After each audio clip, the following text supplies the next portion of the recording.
Have you ever seen those images of the night sky and wondered how they are created and what they are even called? Well, welcome to the second part of our new series, Learning Astrophotography in 1 minute.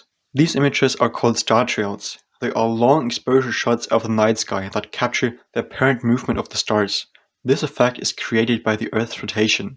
When you take a photo of an extended period of time, the stars appear as startrails, forming these unique images. The longer the exposure time is, the more pronounced the startrails become. I recommend shooting for at least 1 hour, if possible even longer. I personally shoot those startrails for at least 2 hours to get very good startrails. After capturing these images, you can combine them using software. I personally use StarStax. If you want those circles in your photo, you should aim your camera towards Polaris, which is located in the north. An important aspect for your final image is also the foreground. To further improve your image, it's important to have objects in the foreground. This could be, for example, a tree, a forest, or a lake.